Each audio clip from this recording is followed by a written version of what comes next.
Добро вечер, почитувани гледачи. Уште едно дружење во емисијата Под лупа, како што веќе најави во дневникот, денес на Светскиот ден на театарот ќе зборуваме за театарот. А во тоа ќе ми помогне господинот Горан Стојановски, уметничкиот раководител на Охридскиот театар, и Кирил Петрески, режисер. Добре дојдовте во Лупа. Добре најдовме. Господине Стојановски, го прославивте ли денешниот ваш ден? До прва. До прва? До прва, да, договорени сме во 19 часот со целата екипа да си направиме една мала прослава кај нас во центар. Како тоа изгледа? Бидејќи уметниците секогаш имаат нешто необично, нешто интересно, нешто поинакво? Па, видете, фала му на Бога, ние сме доста креативни, така да овој пат ќе го прославиме во една пријатна атмосфера со едно 20 на луѓе, што би се кажало со едно кафе, ќе ја прочитаме светската порака, ќе ја прочитаме и пораката на нашата колешка звезда на Ангеловска, ќе се отворат дискусии, а потоа продолжуваме со проби. Така. Што суштински значи овој ден, Светскиот ден на театарот?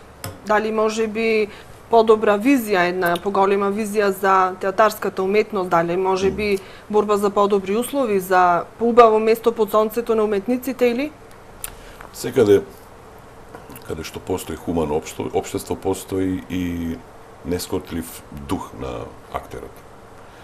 Значи, она што човекот го продуцира, како преку емоција, така како преку мисла, има потреба да се искаже, има потреба да каже, има потреба да каже нешто што никогаш не се кажува. Затоа постои сцената. Значи, тоа е еден паралелен свет кој обично го викаат глумачки свет или свет под маски. Не, тоа е обратно. Значи, таму се вистинските емоции, таму е чистата емоција. Таму нема заткривање, или се отвараш или не се отвараш, така да прославувањето на отварањето човеково, отварање на душата и на срцето, што се вика го распостилаш на сцената, е практично празник на хуманизмот, празник на вистината, празник на искреноста, она што секојдневно многу малку го имаме, некој па воопшто го нема. Така. Господин Петрески, како вие се изразувате? Сигурно преку вашето режирање и внесување себе си во представите кои ги подготвувате и вашата визија за нив. Секогаш. Театарот е за мене прашање на живот и смрт. Нема трето. Значи, тоа е начин на живот, екзистенција. Израз, значи, тоа трагање по, како што кажа Горан, по слободата, по самиот себе си, единствено преку театарот. Знаам и умеам да го работам. Така.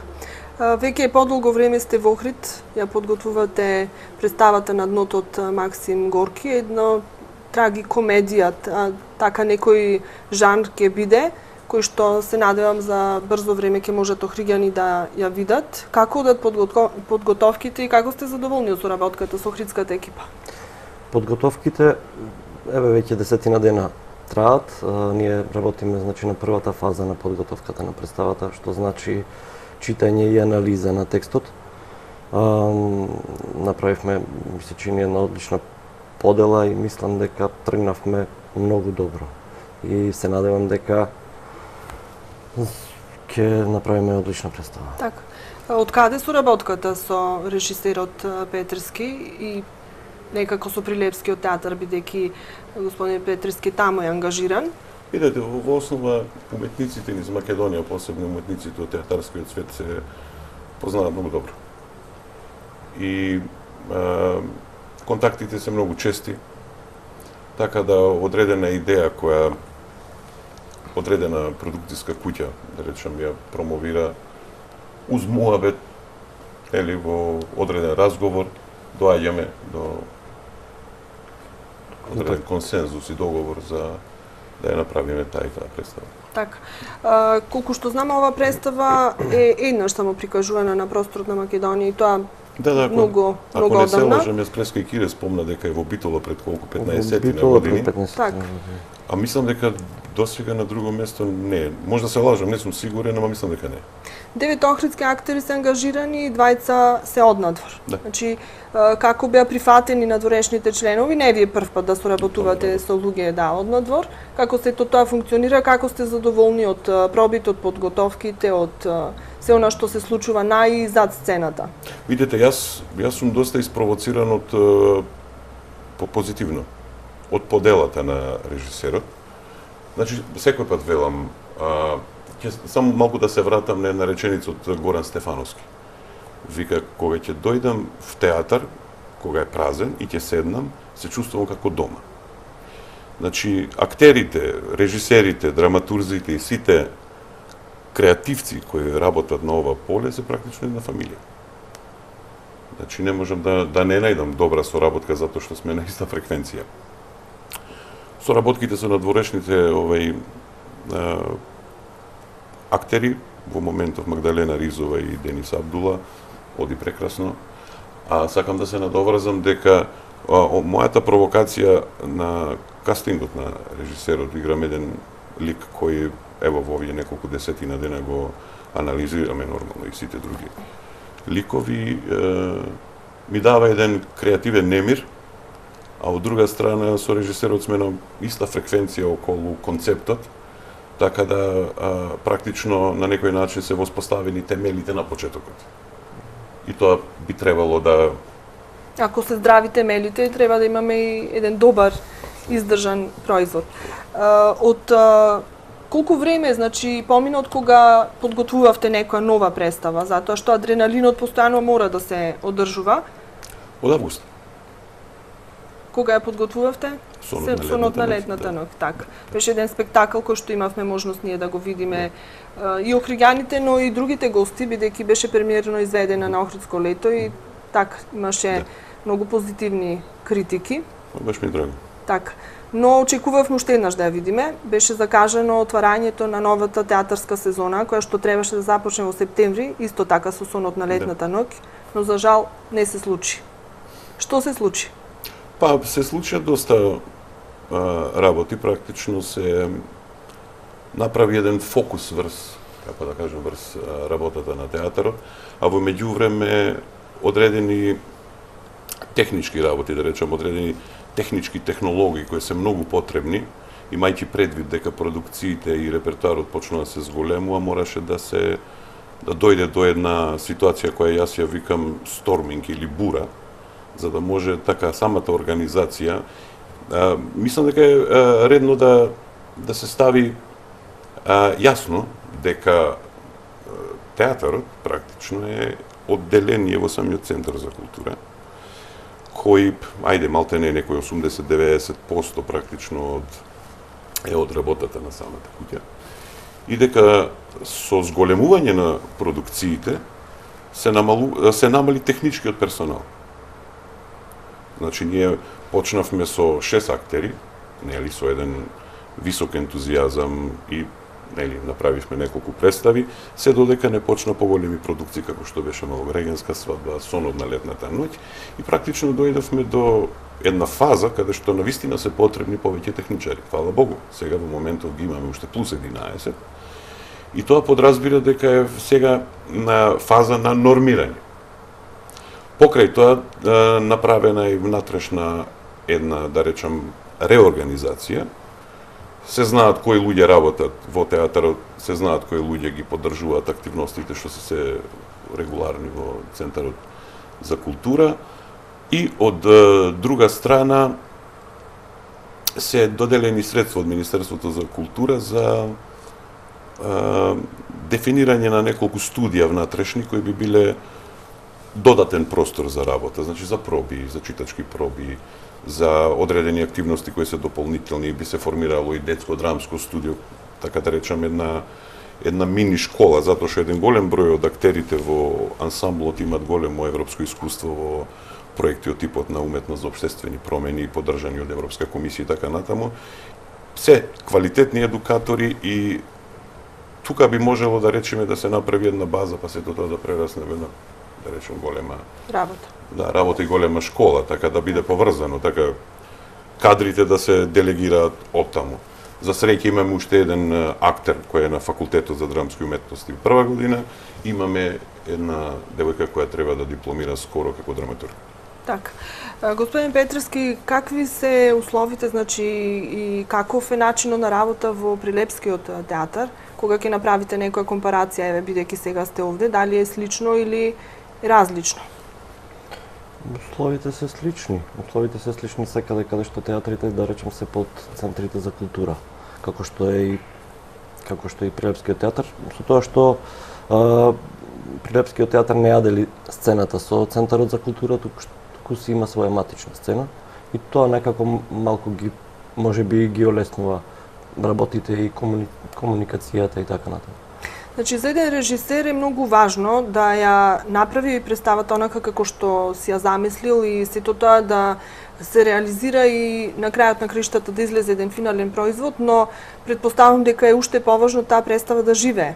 Значи, не само еднаш да се постави на сцена и да се заборави, туку таа да има свој век.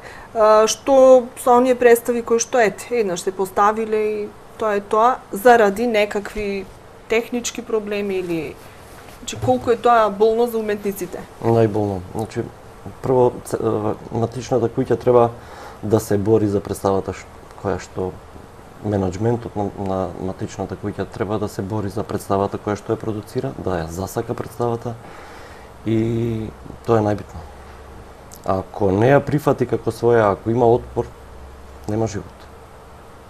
Тоа е Дали исто... со налетната ноќ ја видиме уште еднаш? Сигурно дека ќе ја видиме. Сум преговори со режисерот од Хрватска, Иван Лео Лема, кој за некое време треба да ме информира кога ќе биде слободен да дојде да направиме само уште неколку проби. Ќе излезе представата, нема тука никаков спор.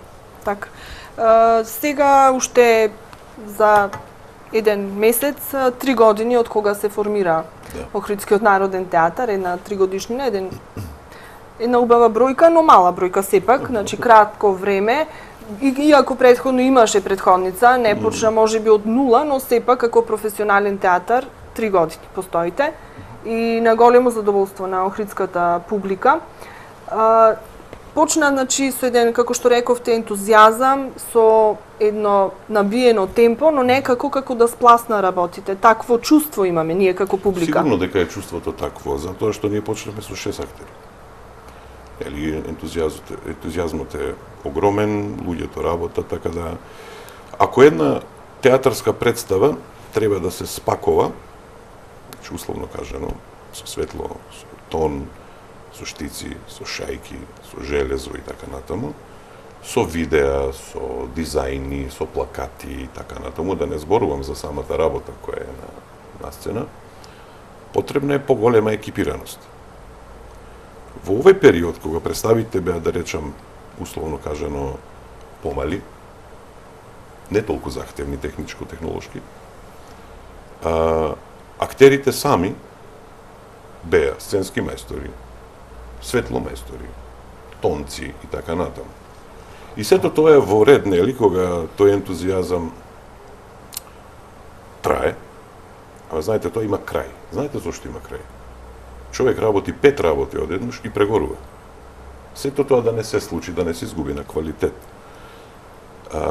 Мора да се има точно определени луѓе, техничари, кои ќе го поддржуваат процесот, а како и самиот репертоар. Значи, практично тука е клучот на развојот на театарот. Значи, не можеме да го дефинираме театарот само како одреден ивент. Да, супер беше, појдовме, видовме, или нечење, како сето тоа се случило и како тоа треба да се случува понатаму. Така, ако земеме една комплексна представа, од дното ќе биде доста комплексна представа, сонот на летната ноќ. Сега, што ние треба да кажеме, не, ние ќе останеме со тие малите представи и толку. Не. Напротив. Ајде малку нешто подетално за представата на дното, откритени за гледачите на емисијата Под лупа.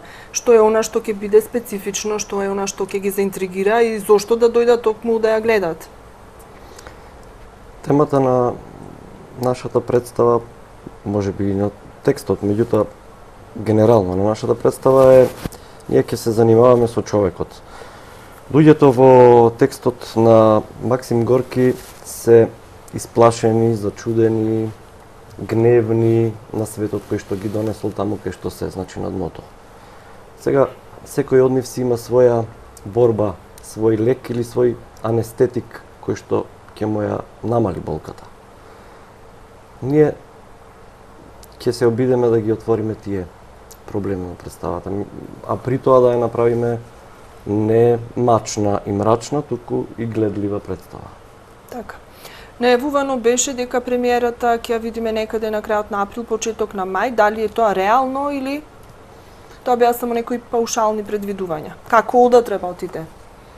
Па од мој аспект, јас навистина уживам во процесот и пред малку ви спомнав кога разговараме пред емисијата. Многу сум задоволен и од улогата која ми е доделена. Која улога имате? Лука. Улогата на Лука.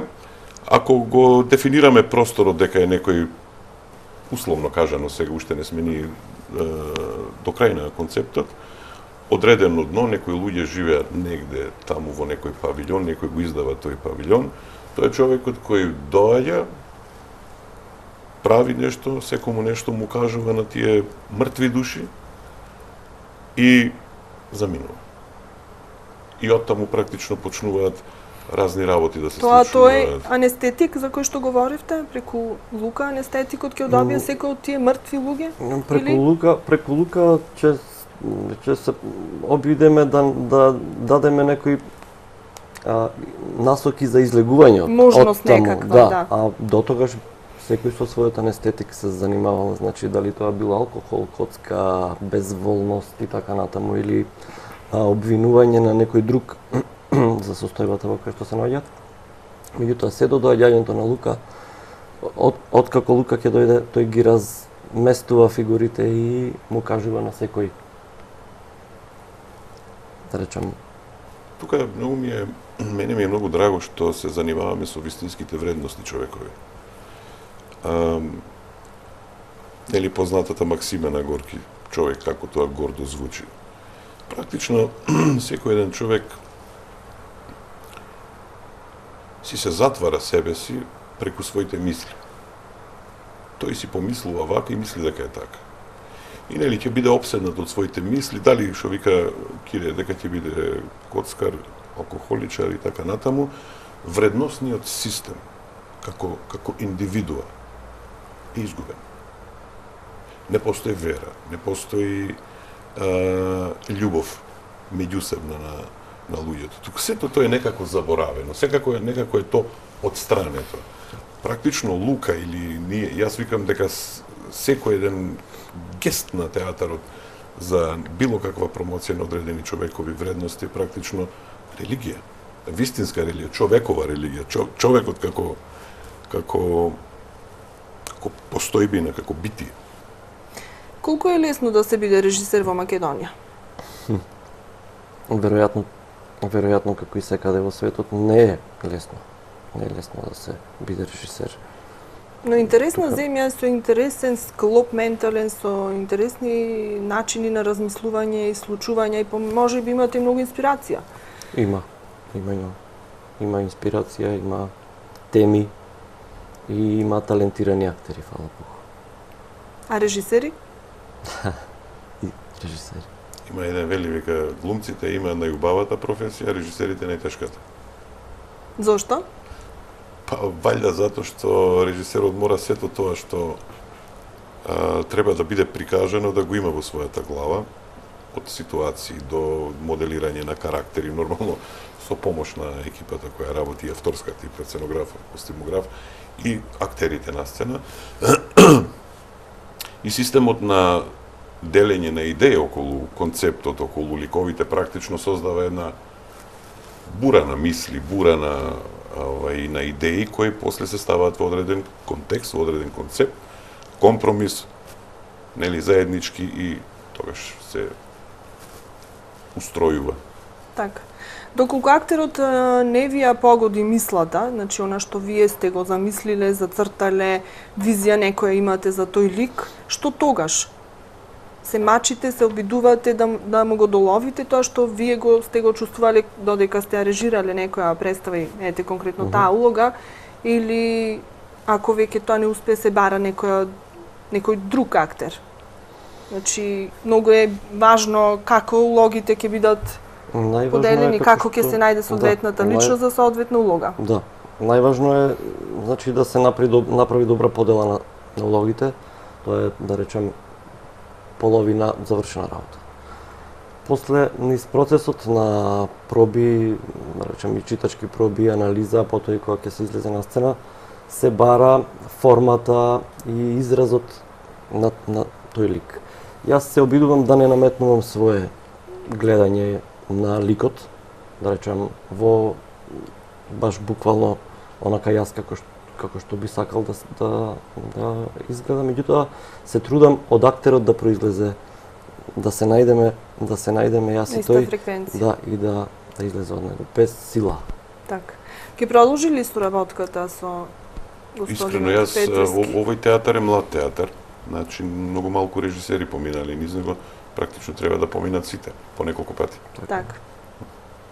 Па тоа е вие и предност. Значи ќе имате можност за нови соработки. Апсолутно. Па потоа ќе го свртите повторно кругот. Апсолутно е така. Па ќе дојдат и нови генерации, може би ќе има и нови режисери. Ако соработката со режисерите, со авторите биде добра и пријатна, ако направиме добра представа, тогаш стално ќе се бориме ние да го имаме тој режисер да прави добри представи. Така. Се надевам дека ќе направите убава, вака заеднички како тим убава представа, интересна за гледачите и дека ќе живее долго време. Сега малку ќе ве одморам со реклами.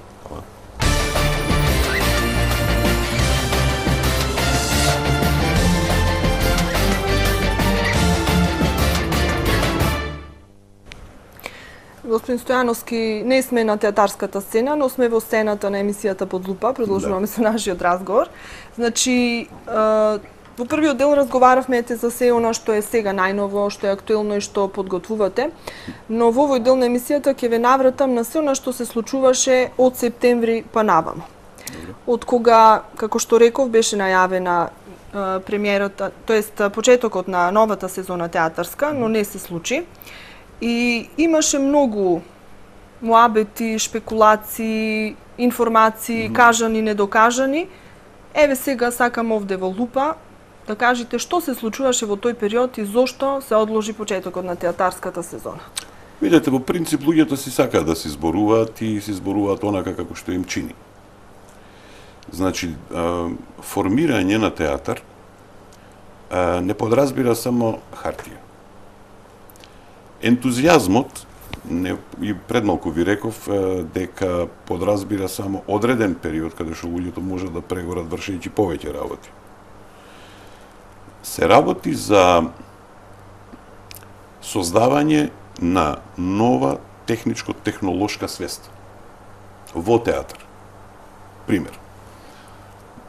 Во битолски театар имате традиција на некој 40, 50, 60 години.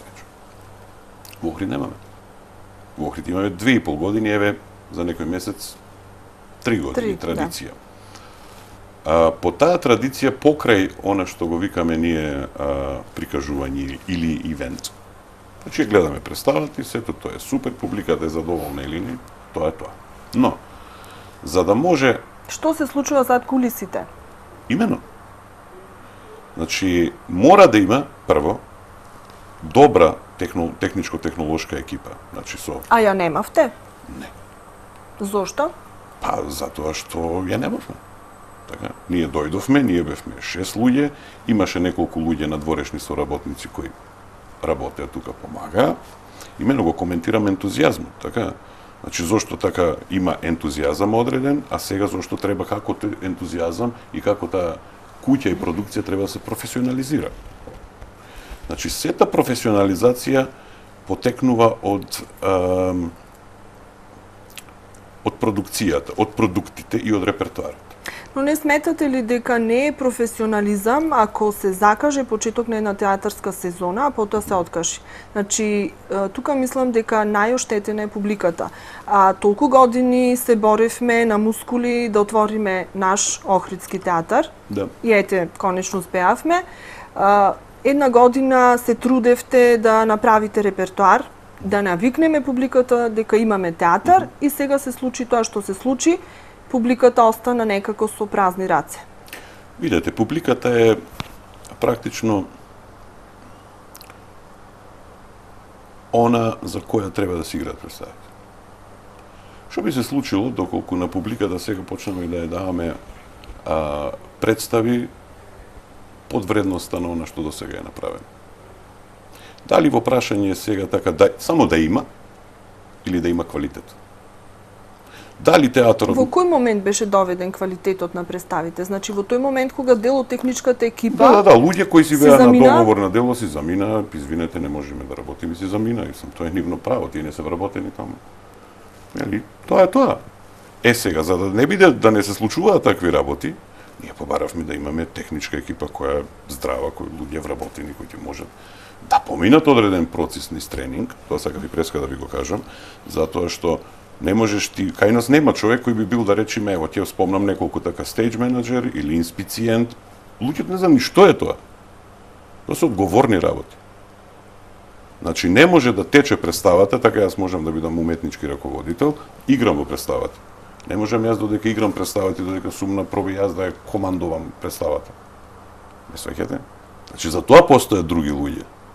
Дали може би сите тие работи не беа добро изменаџирани, па дојде до тоа што дојде? Да, веројатно не само што не изменаџирани... Кој требаше да ги изменаџира работите? Не само што не изменаџирани, туку треба да се прави реорганизација. Центрите за култура, значи во својата поставеност по систематизација и организација, во старт нормално, сегде, се грижат за активности, аматерски. Но сега се случува една друга работа, влегува така поголема група на луѓе и поголеми одговорности и мора да се дефинират приоритети.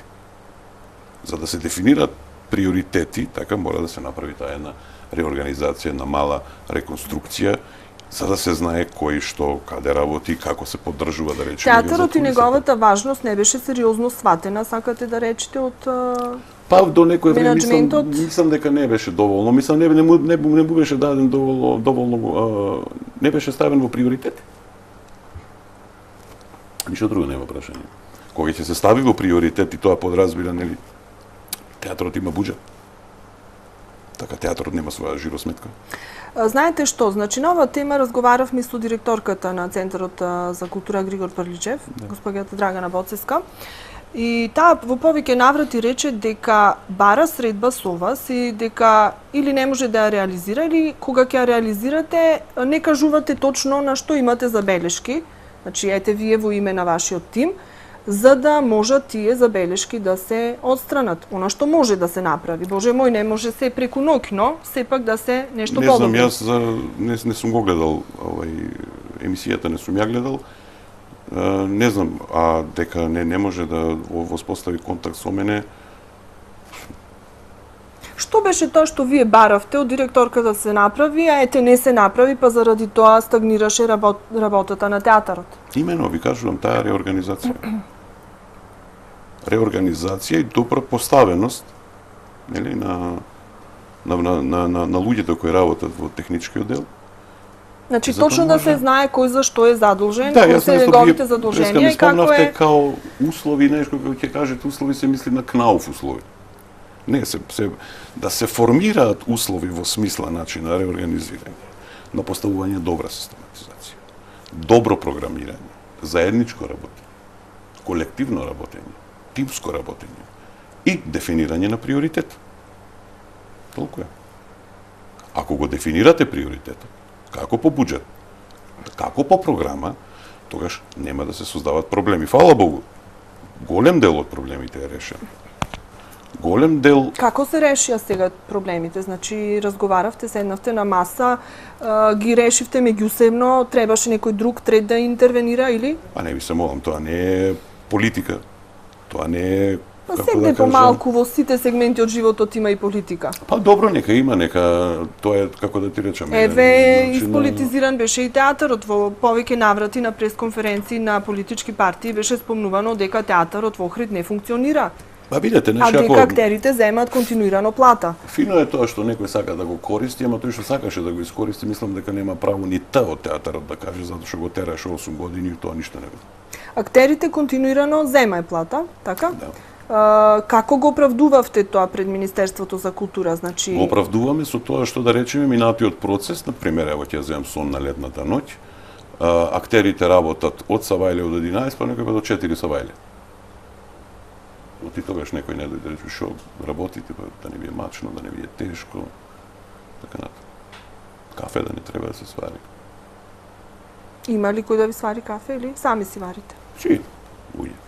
Има честни луѓе.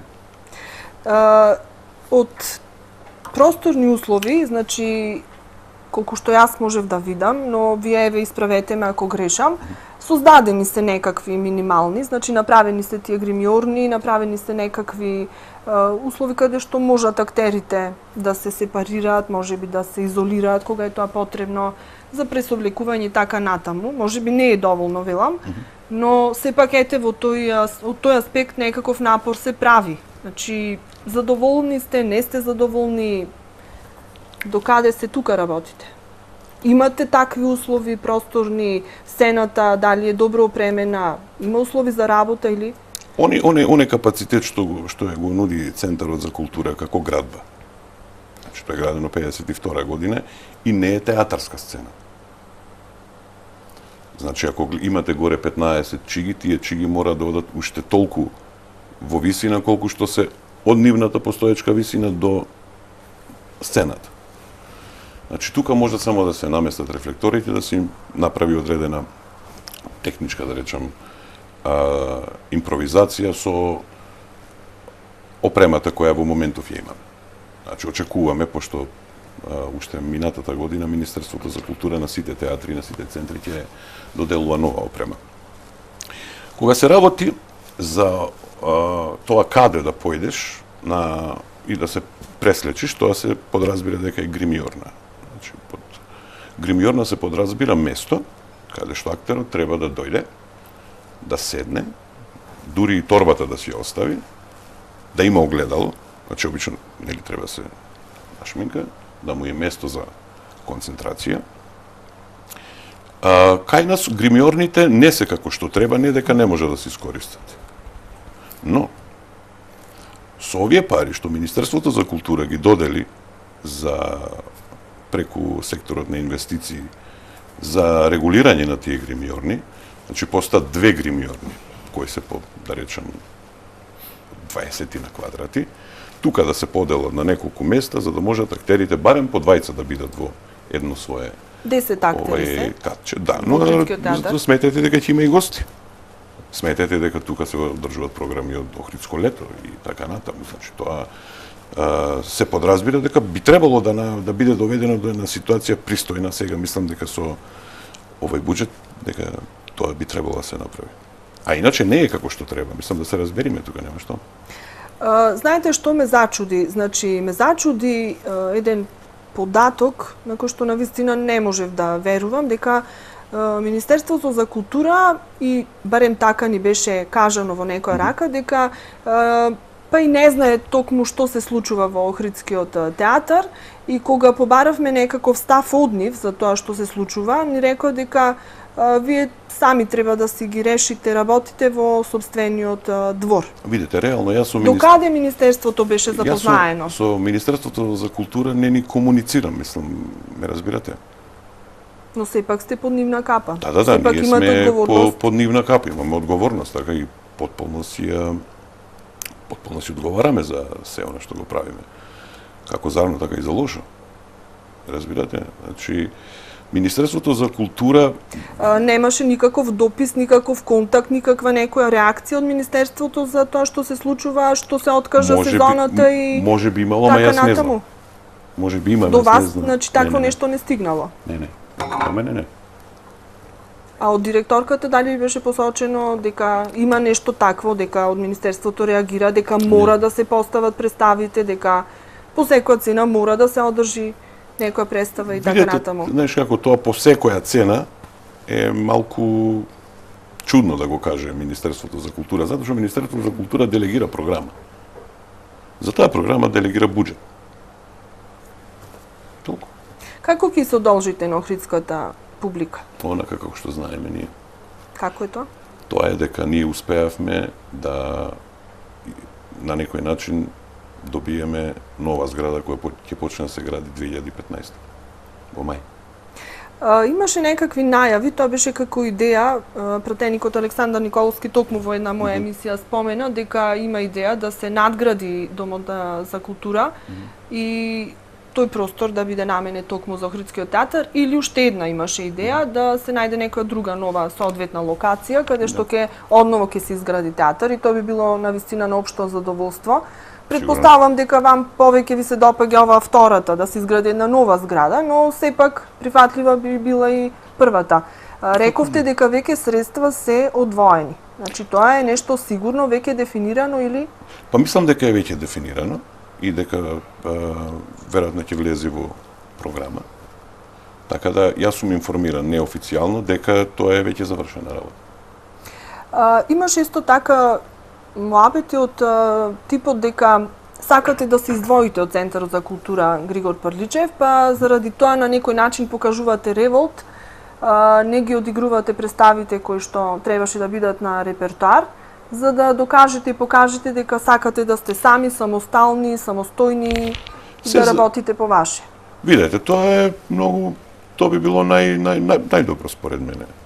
Или потполно квалитетно редефинирање и дефинирање на систематизацијата на внатрешната работа, или одвојување во смисла така да театар си е театар, но мислам дека и другите театри кои се во склоп на центрите за култура во цела Македонија го имаат тој проблем. Знаете, практично се две институции.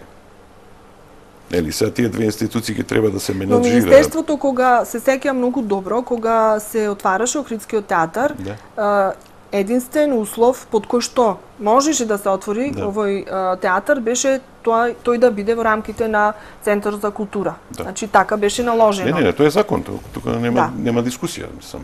Значи тоа би требало да се направи една измена на целиот тој закон за да дојде до такво одвојување. Не може тоа да биде нешто што... Затоа што мене реално не ми е логично, Прилепс има своја матична сцена, Струмица исто така, Штип исто така, значи имаат одредена традиција со башка сцени.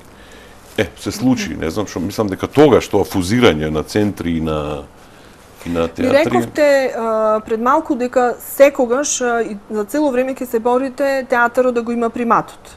Да. Значи, предпоставувам дека од тука и произлегува, ете некој му е логично размислување. 2 години дадовте некој грейс период, значи дадовте од вашиот ентузијазам, од вашата волја и сето тоа. И есента помисливте дека е вистинскиот момент да се каже дека така веќе не може и дека треба нешто да се смени и дека не помисливме, реалната слика да беше има така. Приоритет. Значи сонот на летната ноќ беше голема продукција. Неколку луѓе си заминаа таа продукција, мислам, кои си беа се вработија луѓето и така натаму. И сега за да може така пак да го врати сето тоа, имајќи предвид дека тие луѓе биле ни целиот процес од 3 месеци и перфектно ја знаат работата, сложена е технолошки, да речем, одредени шлагворти, одредени QA светла, не знам, околу 50 рефлектори треба да се пуштат на одреден збор, музиката на одреден збор, па има бубици, па сето тоа е во живо, значи правиме еден шоу во живо. Сето тоа за да се врати, треба да помине обука. Значи луѓето ги добивме. Сега тие луѓе мора да поминат одредена обука низ процес. 10 луѓе влегува преку акцијата на Министерството преку Македонски шуми, значи влегува во Центарот за култура. Сите тие се ангажирани во Охридскиот театар или? Па поголемиот дел, да. Во техничкиот дел се? Во техничкиот дел, да. Во техничкиот дел практично. Но сега како што рековте ќе треба време да се обучат, да се... Па да. Има некој кој што се веќе готов кадар или сите тие ќе треба да се обучуваат? Па тоа е проблемот, што ви кажам уште преска, да речеме ако го земе Битолски театар. Значи Битолски театар, гардероберите, инспициентите, менаџерите на сцена, тие се градени со години. Значи, никој друг не работи тоа, освен некој што работел во театар. Овие луѓе не работеле во театар, ни на крај памет не ми е да ги обвинувам нив, така. Туку мора некако да влезат. Значи, ако сакаат, во ред, и тоа е добро. А и мислам дека тоа е, така и треба да имате една благодарност. Од онеја што го видов и од она што се запознав со тие луѓе, мислам дека може со, да речем, одреден период на тренинг и некоја мала обука, низ процес, чисто да се запознаат со театарската технологија. Така, не може секој да го работи театарот, затоа што значи, нема школа таква. Ме разбирате, мора да помине низ практичен процес и затоа се тешки тие процеси. Кога некој работел 10 години и сега така треба да дојде нов, тој не знае.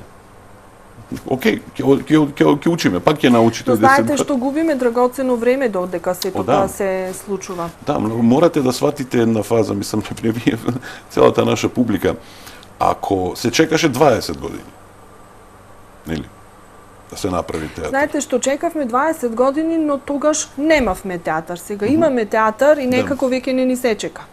Супер, па нема ни да чекате, ние работиме. Дали ќе имаме годинава некој репертуар, значи Да. ќе имаме ли некоја сезона, ете, есенската, зимската помина, еве пролет доаѓа. Да. Ви реков, имаш... Која динамика, кои представи ќе ги видиме, значи, дали веќе имате некаков план? Тоа ќе морам да ви информирам на некој посебен прес, затоа што сме во разговор. Имаме, да речеме, еден член, една актерка која е во блажена состојба и сега мора да ја заменим. Значи, прво преговараме со режисерот да дојде да ја дотера представата, да најдеме нова актерка, за да може да се играат представите. Стојан Стојановски, дали е сега затишје пред бура, сторм, како што рековте, во менаџментот, и сегде таа бура ја има. Значи, сега малку ги смиривте страстите заради некои повозвишени цели, или пак и навистина ги надминавте проблемите, пак ќе се проложи со така еден континуитет. Јас не знам ни за какви страсти зборуваме. Значи, нашите страсти се само на сцена. Сето друго е само прашање на дефинирање на приоритет. Па и тоа е страст. Па да. Така? Значи, животот, може би се само прави без сакавме да некаква кажеме страст. дека нашата страст, значи е страсти на државата. Градење на театри, промовирање на македонска култура. Тоа е голема работа. Дали може би вака сите здружено ќе го крените гласот за издвојување на театрите од центрите за култура, затоа што рековте дека не е проблем само на Охрид и Охридскиот театар? Какви се мненијата на вашите колеги? Сигурно комуницирате, контактирате. Па видете, со сите што сум разговарала со сите театри, значи така би им било подобро. Значи да си се знае што е што. Пред се поради распоредите, знаете, центрите си имат одредени активности, така театарот е една активност која не може да не работи континуирано 2 месеци. Да речеме, првите, ајде да речем 10 на 15 дена се 4 до 5 сати работа на читачки проби, но кога ќе почне понатамо поставување на сценографијата, значи се поставил сценографијата, па после мора да ја вадиш, па пак да ја ставаш и така натаму.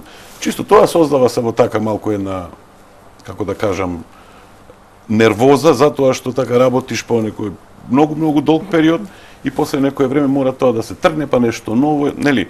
Емоционално луѓето во такви процеси се емоционално распнати, ме разбирате, посебно пред премиерата. Значи се работи за физиологија. Се работи дека на луѓето им е потребна грижа во тој момент. Значи ако се даваш од себе, тогаш во тој период мора да имаш заштита. Се чувствувате дека не ви се возреќа со онаа мера со која што треба за се она што вие го давате? Па на некој начин да. На некој начин да, но мислам дека тоа не е нерешливо. Ме разбирате, затоа викам пак треба да се дефинира приоритетот. Сето тоа кога би се дефинирало, сето тоа кога би се направило во високо квалитетен концепт на куќата, нема проблем. Мислите ли дека ќе се дојде до таков еден концепт? Па да, јас мислам дека сме веќе на еден квалитетен како се вика тоа момент на практично веќе некако тоа стокмено, ме разбирате, стабилизирано. Кревко е, ама е стабилизирано и сега треба да кини се, почнуваме, работиме ние представа. Треба да испреговараме со режисерите да го вратиме репертуарот. Тоа е тоа. Така. Реков, имавте едно многу забележително представување на Охридско лето и еден од најпрестижните фестивали не само во Македонија, значи во многу пошироки рамки. Тоа не го кажувам затоа што јас така сметам, туку тоа го рекле многу поеминентни и поквалификувани личности. Дали нешто размислувате за некоја нова представа на ова Охридско лето? Видете, имаме во годинешна програма две представи треба да се дадат. Едната е на Витанов. Ве навлекувам нешто да ми откриете, но суптилно ми одбегнувате нешто конкретно. Значи, би сакала еве гледачите на ТВМ да дознаат кои представи можеби во догледно време ќе може да ги видат. Да, тоа сакам да ви кажам. Значи, програмата е Детектор за лаги во режија на Витанов и една многу интересна работа што ја направивме е проектот Медена ноќ во режија на Иво Трајков. Нели сега се снимаше пред неколку месеци филмот исто Медена ноќ, така да успеавме да практично некако би му дошло паралелно со премиерата на филмот да биде и паралелно театарската. Па јас искрено се надевам дека таа представа, пошто очекуваме да почне со работа крајот на мај, јуни, цел па половина на јули. Значи, тоа е сега она што го предвидуваме и се надевам нормално селекторите на Охридско лето ќе ја видат представата, па ќе кажат дали одговара во нивниот концепт кој е, пошто секоја година се имат различен концепт. Така. 9 премиери стојат зад Охридскиот народен театар, околу 150 одиграни представи, да. Имате и доста награди добиено во овие 3 нецели години. Да. Што вака вам ви останало посебно во сеќавање? Што е она што вака ви е исполнило целосно душата? Од формирањето на театарот, мислите? Од формирањето, да, еве, веќе од кога станавте професионален театар? Бидејќи цело време зборуваме за тој период.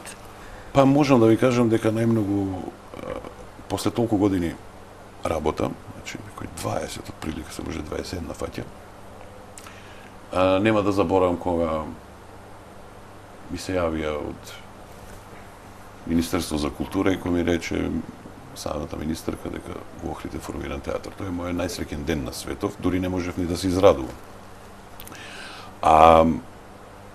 Сето тоа во сиот тој наш процес најмногу ми се допаѓа кога ќе заврши пробата и кога ќе седнам со неколку колеги во прв ред на отворена сцена, после сработената работа, да помирисам малку од атмосферата.